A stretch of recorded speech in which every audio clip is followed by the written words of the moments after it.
3 दिन 3 तिथियां, 3 बार, 3 नक्षत्र, 3 घड़ी, 3 पल,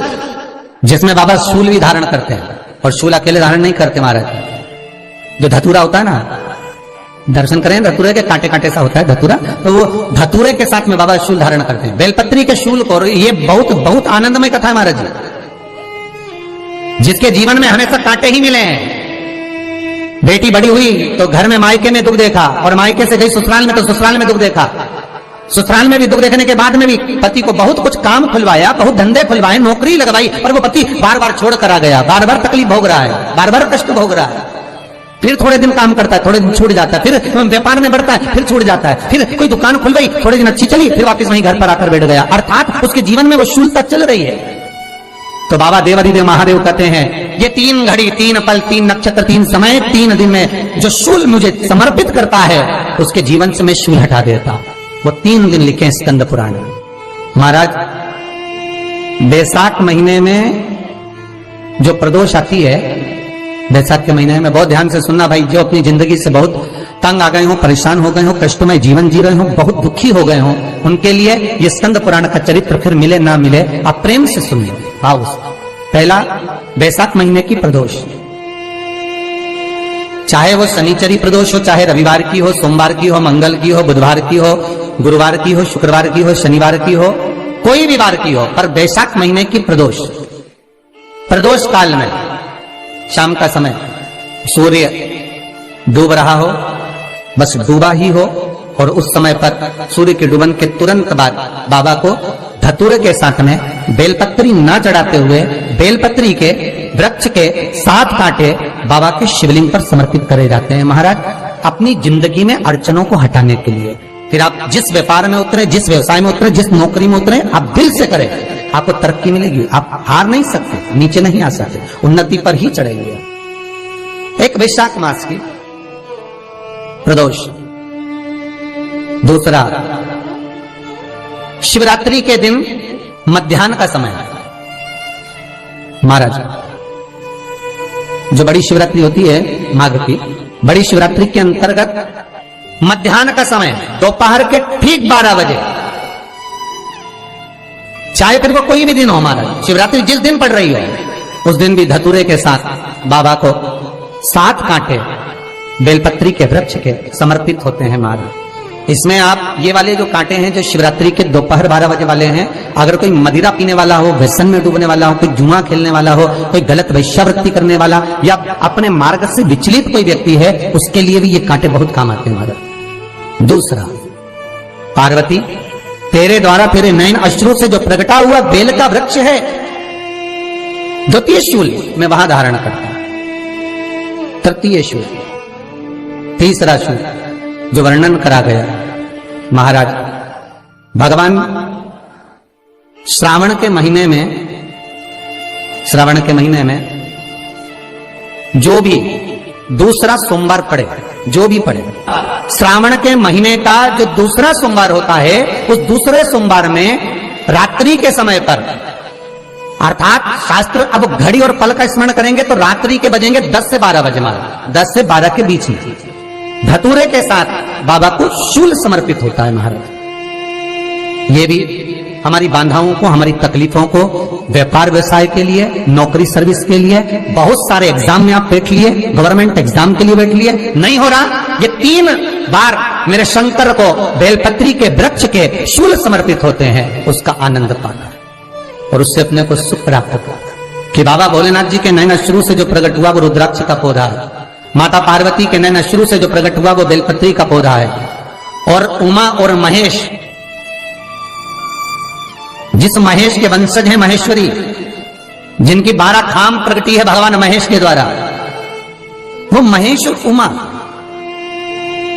और महेश का जो चरित्र है कि उमा और महेश का जब प्रागट्य हुआ, उमा और महेश जब दोनों आनंद में विभोर होकर जब चलते हैं, और दोनों के बैठने से तप मुद्रा से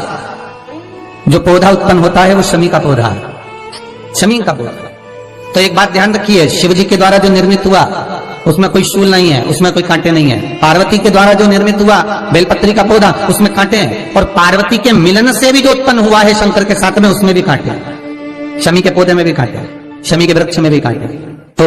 पार्वती जी स्कंद पुराण में एक प्रश्न कर रही हैं भोलेनाथ जी से कि प्रभु मुझे ये बताओ कि आपके द्वारा जो निर्मित हुआ उसमें शूलता नहीं है, पर मेरे द्वारा जो निर्मित हुआ उसमें शूल क्यों आया है, उसमें कांटा क्यों आया है? थोड़ा सा माताओं, मेरी जीजियों, आपको थोड़ा बुरा तो लगेगा इस प्रसंग को सुनकर, पर लग जाए, पर आज कथा निकली है तो सुन लो।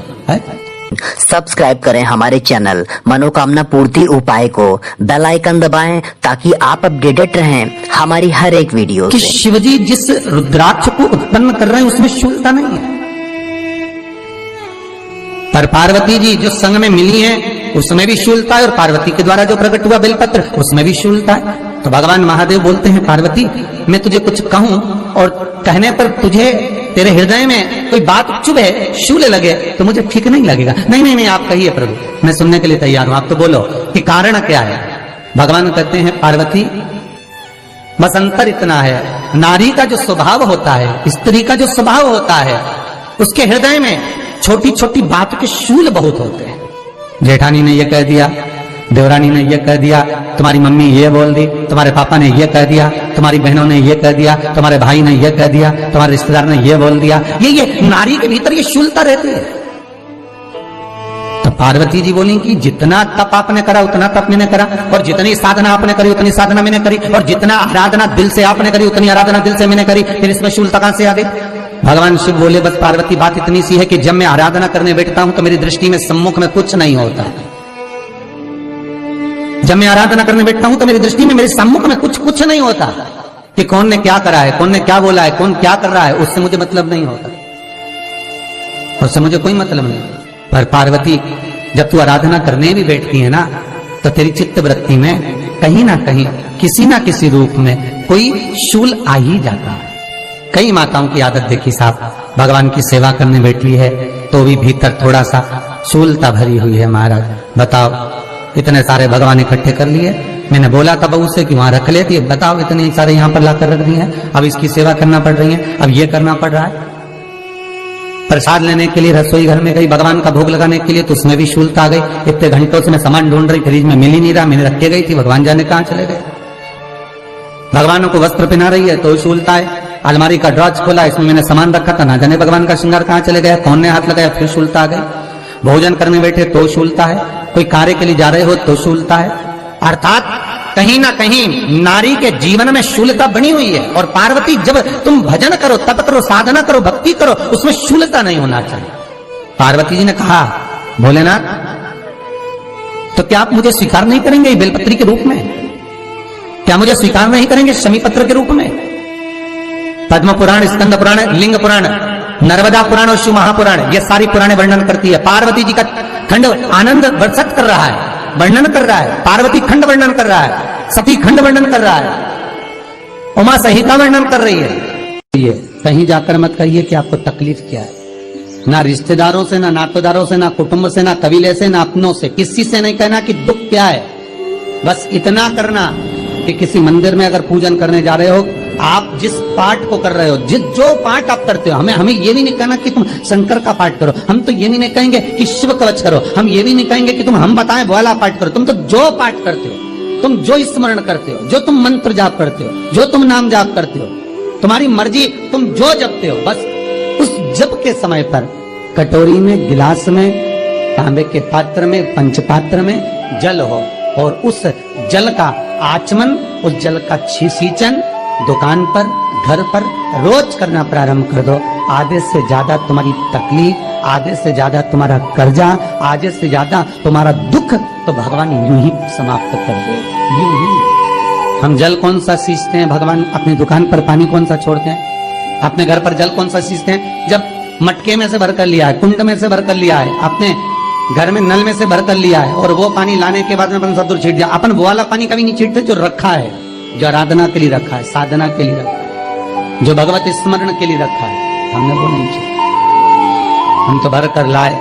और छीट दिए। अरे भाई बहुत दुख है, बहुत तकलीफ है, बहुत कष्ट है,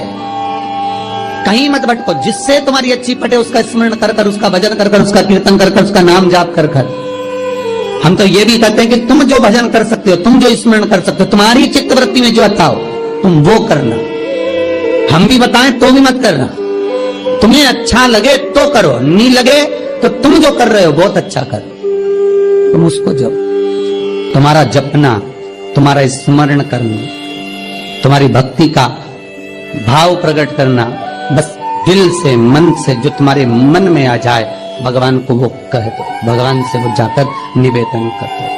भगवान उसे स्वीकार कर दो। तो शास्त्र कहता है कि जिस दिन आपका व्रत है उस दिन एक काम जरूर करना कि भगवान का मंत्र जाप कर कर, भगवान का स्मरण कर कर,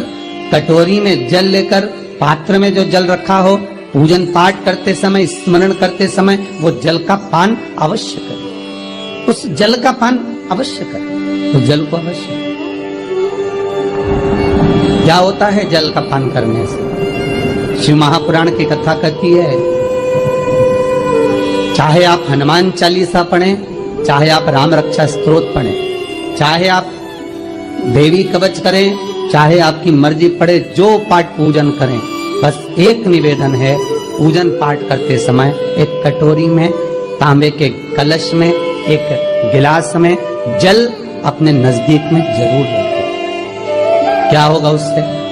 आप जितना पाठ करेंगे, आप जितना पूजन कर रहे हैं, आप जितनी आराधना कर रहे हैं, आप जितनी साधना कर रहे हैं, आप जितना तप कर रहे हैं, आप जितना हनुमान चालीसा, दुर्गा चालीसा, राम रक्षा स्तोत्र, यमुना अष्टक, गोवर्धन चालीसा, जो भी आप जप रहे हैं, जो भी आप सर्वोत्तम जी का पाठ करें, आप जिस भी